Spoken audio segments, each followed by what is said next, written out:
Welcome to Three, a show about Federer, Nadal, and Djokovic, and part of the Tennis Channel podcast network.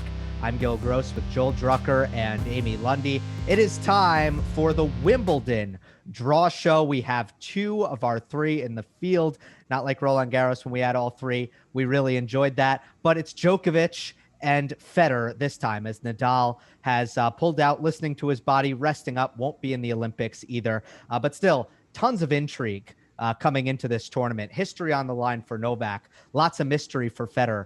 Joel, what's the sense you get, the feeling in the air that you're getting with Federer and Djokovic coming into this tournament? Well, yeah. So what we got history and mystery, but I think in the bigger picture, what we have is the gratitude of the tennis community regathering at its cathedral. Wimbledon didn't happen last year, the pandemic. And no other event more gathers the tennis community as its significance, where no player is bigger than the game. So I think there's going to be some really thoughtful emotion and reflection as Novak prepares to take that walk on Monday morning to commence his title defense, to commence his quest for a sixth and a three-peat and all this kind of stuff. And he was last here 2 years ago. So I think that's going to be very powerful moment, and I'm curious to see what the All England Club does to kind of mark the occasion of tennis returning in its ceremonial royal way. I think you're right, and it's wonderful, and I'm incredibly grateful that we're going to be able to see Wimbledon, but there's something tugging at me saying it's still not quite back yet. You know, the 50% capacity until the men's and women's finals when they'll have 100%. And just the whole spectacle. And I have friends in the UK and they're nervous to go still. And it's just, we're still being held back by this pandemic. And that's okay.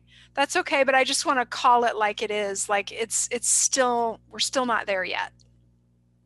That's right. Yeah, that's interesting. But at least there will be tennis. You're right. That's exactly right. There's still a sense that things are happening, so the tennis gets to happen amid that. And again, no place carries that ceremonial dimension of the sport more richly than Wimbledon.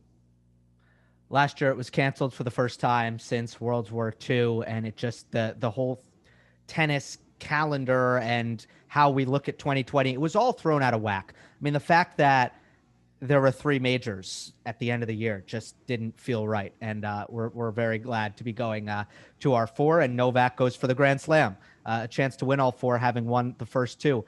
And on grass, for me, Djokovic has been far and away the best player at his best. I don't think he's lost at Wimbledon in quite a bit of time. He, retired against Sam Querrey a couple years back, but really his results have been fantastic. And he seems to be kind of a consensus prohibitive favorite. But one of the things that I'm looking forward to so much in this tournament is, more than any men's tournament that I can remember in a long time, it feels like outside of Novak, we just don't really know what's going to happen in a way that almost rises to like the current state of the WTA field. It's not quite there, but I'm feeling that mystery. Yes, it's wide open for a group of contenders who are on the rise. That Tsitsipas, Berrettini, Rublev, that Zverev, that group is just nipping.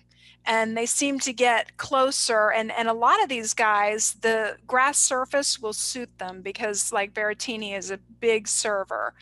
And Tsitsipas volleys well. So it's more interesting than it would appear. I wouldn't say let's all just say Novak take the trophy right now. Right. It should be a good tournament. Yeah. Joel, what's your feeling on Novak? Do you think that people are a little bit underselling the rest of the field against Djokovic? I think Novak is a strong favorite. No, I think none of there's any data, there's any evidence that anyone else has really done anything, and particularly that was quite an effort in Paris, but it doesn't seem that it necessarily exhausted him because of who he is. I mean, that we haven't seen him play yet, but I think he's just humming along. And we wonder about Federer. We haven't exactly seen that great tennis from him in his comeback. I mean, I don't think he would be that pleased with it. So we're not sure. And then there's a whole bunch of other unprovens, and we don't know. And the X factor of even playing on the grass and Novak's comfort on it. I mean, he seems in really, really good place. Joel, channel double. Now it goes to the 2-week transition where it was the 3-week transition in recent years. How difficult is that, and what does it take to conquer that transition, in your opinion? It was a lot tougher in the Bjorn Borg era where the clay and the grass played quite differently. I don't think it's quite as monolithic. I think it's more about winning matches. It's a neat thing. I don't think it's nearly as daunting. I think maybe then on the other hand, Novak taking the third major in the year is pretty interesting. But let's not count out the, what do you call it, the Opelka Isner factor, where you get a guy. I mean, I see Novak in the second round. He could play Kevin Anderson, who we played in the finals a few years ago. Now Kevin Anderson isn't playing nearly as well as he was a few years ago, but at times he's troubled Novak here. He was up 2-0 on him several years ago. So the X factor of the grass, even now in its state, of a guy getting hot and serving 60 aces, and who knows what can happen. So that's what makes the channel double tricky, to go from the rigors of clay to kind of the opportunism of grass. Okay, let's get into the draw now. Amy, Novak. We'll start with Novak. He's obviously the 1 seed. He's on the top half in the upper quarter of the draw. It's Jack Draper in the first round. What do you make of Djokovic's section? I don't like the way that these Grand Slam tournaments are seeded.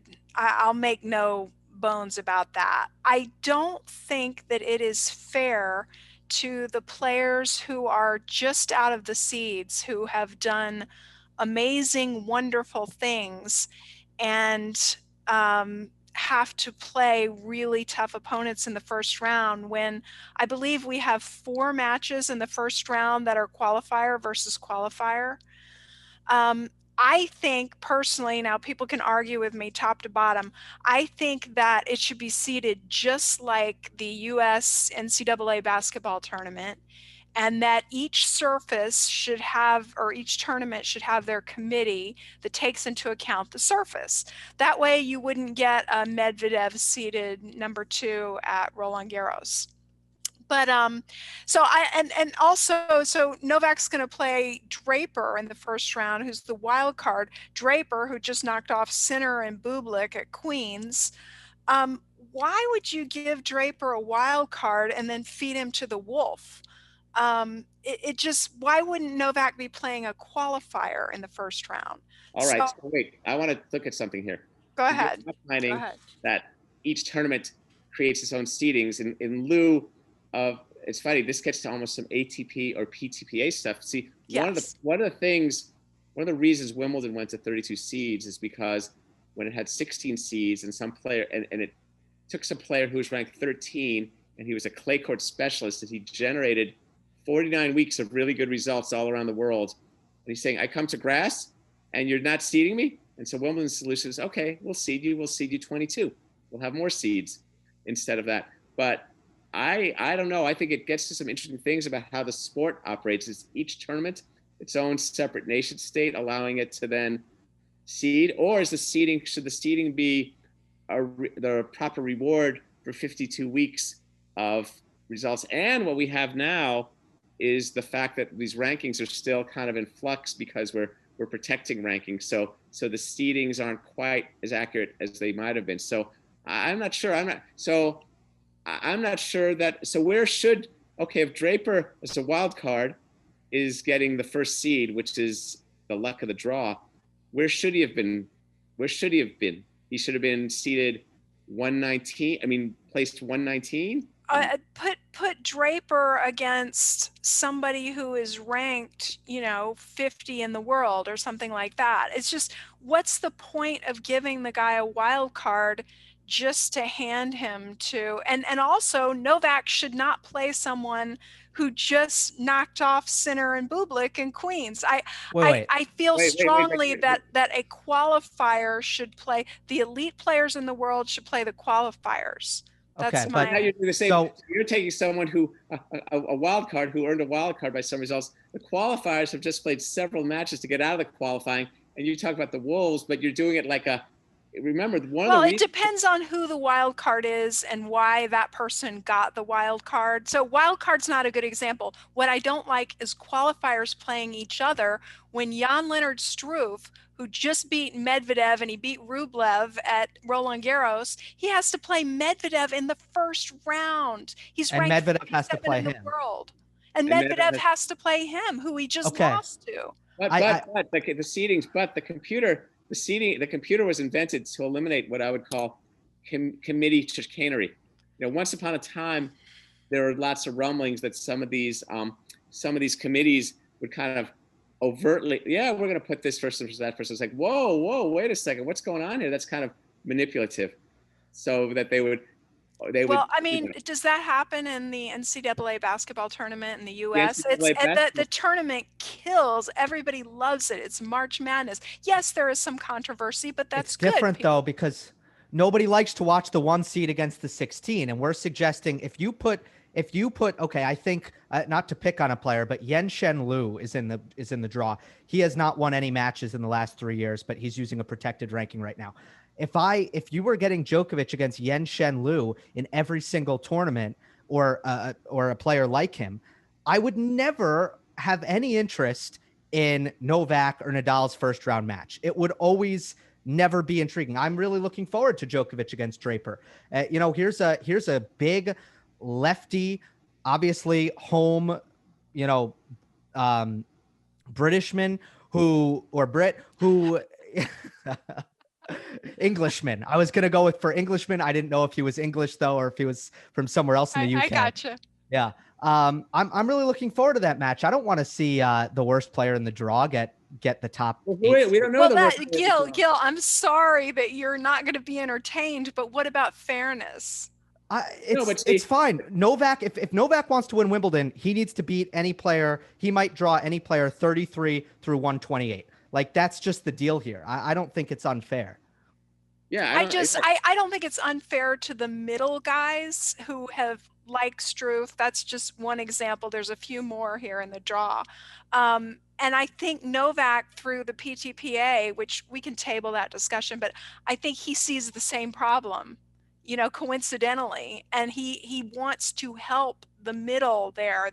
The players ranked like 40 to 60. That chunk. Seed 64 now. So how about seed 64? You're almost saying we should seed 128. I wouldn't mind it. Yeah. Yeah, I think they should seed 16.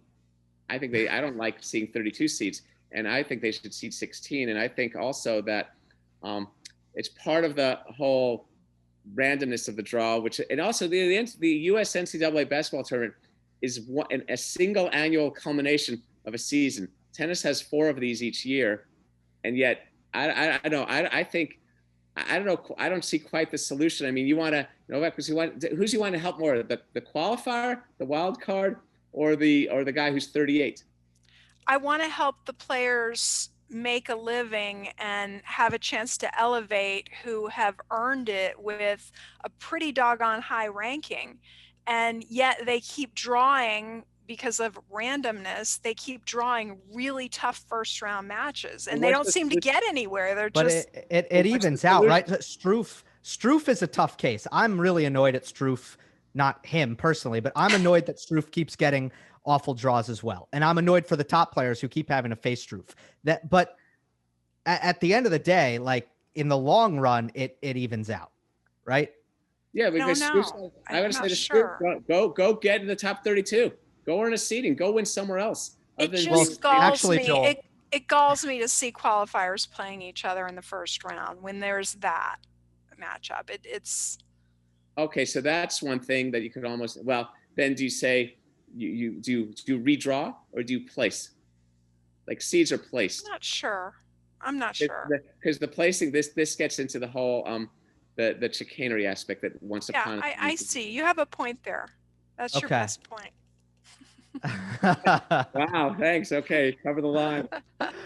There you go. Let's get to the draw. I'm glad we covered it, and we'll see how people feel about this. I'm kind of happy the way it is. Joel would seed 16, Amy would seed 64 or 128. We're not sure yet. To me, Novak, besides Jack Draper, who by the way is also a boys Wimbledon champion, he won it as a junior. Oh, excuse me, finalist. But also just a big serve, a big game. Someone who is going to be a factor at Wimbledon for years to come. That's his first round matchup. He's young. He's probably not ready to do much, but it's going to be a fun one. And then in the second round, I love his moments. The great thing about Wimbledon, right, unlike the clay, what happens on clay, you might have some, but they're going to take a while. You have to grind your way through some points. There'll come a moment on grass. I mean, grass is a rewards opportunist and certain type of shot making, and he'll have a moment where he'll put together a sequence of shots, and the crowd will really enjoy that, and then it'll happen, right, and then we'll see how he takes on the king. Kevin Anderson, likely in the second round. He'll need to go through Marcelo, Tomas, Barrios, Vera.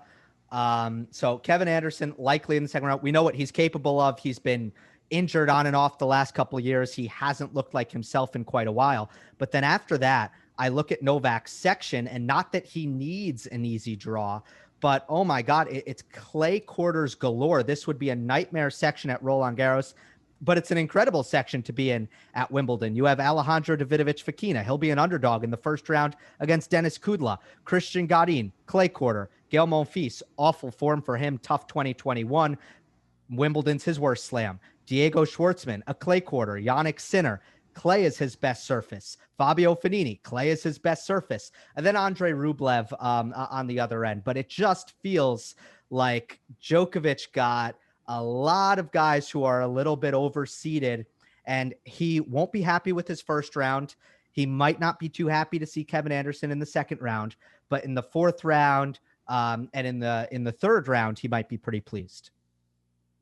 Well, Kevin Anderson's a really tough situation. I mean, he's kind of like Roger in that, yeah, I remember him playing Tiafoe during the clay season, and he somehow came out with that match, but it's not somebody I would want to see in the draw. Yeah, Kevin Anderson is potentially dangerous, but again, the great thing about being the number one player in the world is all draws seem kind of easy because you're number one, because these are guys who mostly know how to beat. And even if they're, I mean, I don't know who would be overseeded, it's like, but again, I think what we're really saying here is there aren't in the first through Novak's quarter, there isn't the Isner, Opelka, Karlovic, the guy who can hit 60 aces on a slick day and suddenly you're down a set and a break, or Sam Querrey. Not that those guys are in their prime tennis, but they have a danger quality to them that Anderson has had before in his career too. Novak beat Anderson in straight sets in the final in 2018, correct?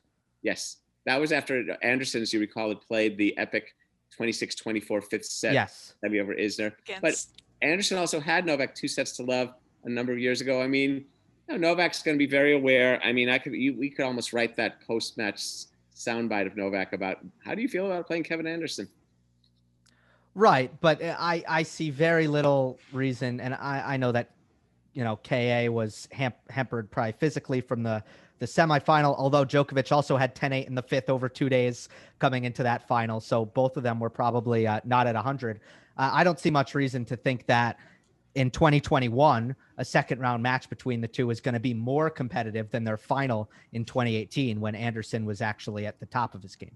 And I think Anderson also beat Federer in that tournament. Yeah, I mean, to have to beat Federer and Novak, big ask. So, mentally he'll be fresher, but I don't know about his injuries. I feel like not a lot of people are talking about Rublev and not a lot of people are talking about Berrettini. So those are my sort of watch out for these guys picks. Amy, I think everyone is talking about Berrettini. That's my experience. Oh, really? Like on Twitter? Yeah. Really? Because I sense that people see him a certain way and he's underrated. That's How, just my wait, see, I think, for example, now I look at the draw. If I want to do a little draw casting, third round match, Berrettini and Isner. That's kind of crackling grass tennis. And of course, okay, that's right. It's set tiebreak. It's set tiebreak. We have that now. We're not going the distance. But I think Berrettini is a very different kind of grass court package than, let's say, Rublev. Berrettini's got bigger racket head speed and weapons, and yeah, he's better grass court player. Bigger. Bigger. Yeah, the serve is a lot bigger. That's the I think even a bigger. Yeah, but Rublev has a big forehand as well. The big question marks to me are Tsitsipas, because he just came off of a very emotional run, and I don't know how he's going to react to losing that match. I mean, he could come through it great, or he could be like, good God, what just happened? So Tsitsipas is a question mark, and Federer is a question mark. I just don't know. I mean, who knows? I think Federer's more of a question mark than Tsitsipas. I think Tsitsipas, I mean, that doesn't mean Tsitsipas is going to get to the semis or finals, but I think he's going to be, he's had his share of up and down moments, like those prior 5 setters he lost, such as Korch at the Open or Arinka a couple of years ago at Roland Garros. And I think he's kind of proven, I know how to play big, long matches. And though I lost my first slam final, I lost to a Titan at Roland Garros. And here I go yet again. And as long as he's, assuming he's physically healthy, I think he's going to be okay. I have more questions about Federer. Well, but before we get to Federer, I want to make a point about Tsitsipas, because I think that because of Roger Federer, people are making certain assumptions about Stefanos Tsitsipas on grass that I really don't think should be made. He is a one-handed backhand. He has a Federer-like forehand. He likes to come forward, and he's one of the best volleyers in the top 10. He's up there, in the Federer respect. So people look at that and they're like, wow, this guy, he should be really great on grass. Look at him. He's like Federer. To me, no, his best surface is clay. His worst surface is any surface that bounces fast, because he hasn't figured out the return of serve, and he doesn't defend his backhand well. And when the ball is coming quick and he doesn't have a chance to take his big cuts and his full swings on the return of serve, and when he's defending, those are his weaknesses, and the grass brings out those weaknesses. I'm not saying Tsitsipas has no chance to do well at this tournament. I'm just saying, because of Federer and the amazing career he's had, people assume Tsitsipas grass, and I think it's wrong. Yeah, I got to give you your props on that one, because go back to what I said after the final, the Roland Garros final. He doesn't have the slice as locked in on the backhand wing. So you got to have that on grass. I mean, big weapon. And Federer obviously has that. So, yeah, that could get tricky. The dynamic one-hander, I mean, Sampras had to learn that too. He appeared in initial grass court natural, the fast hard court training, but grass, a little different. So he had to learn to take a shorter backswing on his backhand. The slice for some helpful too, but just a little different backhand management for him that he needs to learn. So we're going to see how it goes for him and how he manages that. So absolutely. Well, speaking of short backswings, which Tsitsipas doesn't have, Roger Federer's first round opponent, Adrian Mannarino, is a grass court specialist. I know that's not really a thing on tour because there's not enough grass court tournaments, but the man barely has a backswing or a take back and kind of just redirects pace, and it works brilliantly on grass. The ball stays very low. It's very flat. It's a tricky first round opponent for Roger Federer. Mannarino is a really intriguing opponent. I mean, I guess as a lefty myself with my own short back swings and redirect capacity, yeah, he's been kind of a low-grade pain in the butt for people for years. Had an excellent career, but it'll be interesting to see how he pushes Roger in this match, to see what kind of tools he brings, and also to get the sense of Roger. I think Federer should be okay in this match, but then we've thought that. I don't know, Amy, what do you think about Federer's form so far in these tournaments? Well, remember, I was like on a ledge over the way he was playing in Halle, and then I talked myself off the ledge. I'm like, wait a minute. Well, I'm back on the ledge again. I'm worried. I'm actually worried about Mannarino, because what I saw of Federer when he played FAA and Hala is that his timing was off in spots. I mean, in spots he looked good, but if Mannarino comes up with a good game plan against him and Federer is not hitting his spots and he's not serving really, really strategically, and he doesn't have good scouting reports on his opponents, I'm worried. But I think he'll have plenty of scouting reports on Mannarino. But I think there'll be some questions posed. I think the thing for Federer, someone like FAA, that was also younger contemporary power that highlights Federer's lack of match play and things. I think this will be a little bit the seems like old times. Oh yeah, I remember you. These questions you pose, and so it's more interesting to see just how well Federer executes through this whole match. He knows some of the tricks and the clever questions Mannarino is going to ask, but I think they should be. I think it should all go okay for him. But again, now with Federer, we haven't seen a lot of A form through Federer through this comeback, so it's not right. We're not thinking like, yeah, okay, Roger, okay, on to your next one. Kind of, how is he going to look? Is he going to play like? He's yet to show us that much sustained brilliance. I mean, where we saw the A form was actually Roland Garros, and then he pulls out of the tournament. So well, but I wouldn't. I mean, I don't like grades, but I'm going to give his Roland Garros effort all kind of a nice B+ on the curve. I mean, yeah, but okay. it was pretty all right there, Roger. Yes, you look good, and then you withdrew, but then again, we're putting him under this microscope. Yeah. But isn't that that's what our show is supposed to do? But still, it's just intriguing. It's just intriguing. I mean, what happens when the first time Mannarino hits the ball behind him and it's some kind of drop shot, and does Roger do his Baryshnikov and get to it, or does he fall? Does he slip? And then we all go, oh my God, what's happening? So very interesting to see. Yeah, absolutely. They've played 6 times, and Federer leads the head-to-head 6-0. And their last meeting was at Wimbledon. It was in 2018.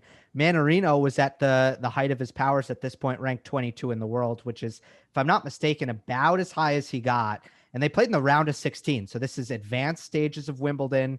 And it was a straight set victory for Federer, 6-love, 7-5, 6-4. So the last 2 sets got interesting. Mannarino's super uncomfortable. The ball just ball barely bounces off the court when he's playing because he's hitting it soft and flat and low. Like, Joel, do you do this to people? I mean, yeah, well, like someone says you hit a ball with, oh, that ball had no pace. I say, well, that's impossible. Yeah, it wouldn't have cleared the net, right?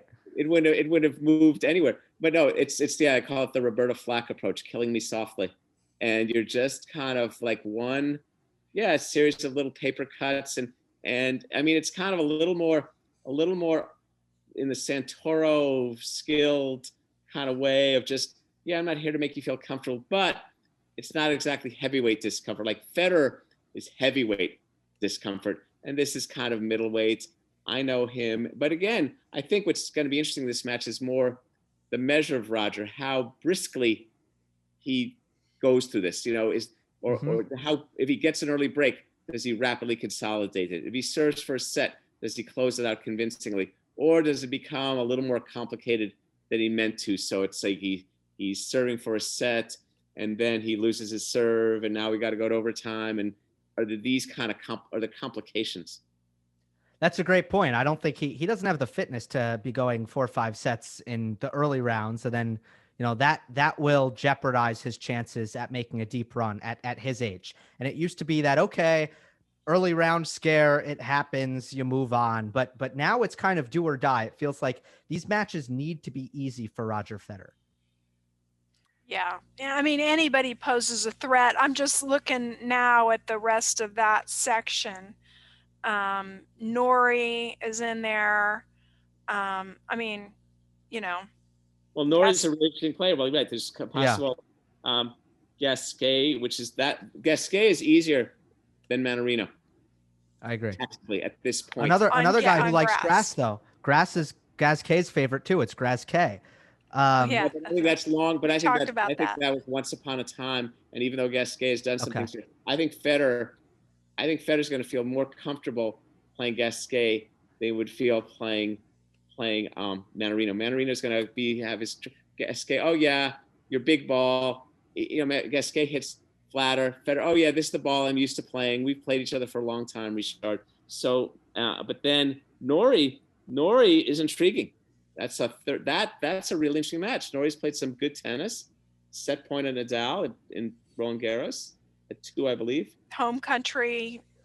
Yeah, that's my guy. That's a Spanish way guy. His coach Facundo Lagones used to be an assistant coach at the academy I trained at, and I see a lot of Cam Norrie in the Spanish way with how hard he works every single point and how much he limits mistakes and how he builds his game really around his forehand. Well, that's right, and so that's okay. So that's going to play. Federer's going to play his first match Tuesday. So this becomes a Saturday British prime Saturday afternoon special if they meet. Yeah. If they get that far. Now, the first big server, we won't draw cast past this because, again, we are focused on Mannarino and we are going to be doing shows throughout the tournament, so there's no need for us to skip ahead. But I think it's worth noting the first big server, mega firepower that Federer would face would probably be in the 4th round, and it could be Sam Querrey, it could be Lorenzo Sonego. So that's pretty deep, to avoid someone who's going to serve massive and kind of take the racket out of your hands. To avoid that until the 4th round is pretty good for Federer.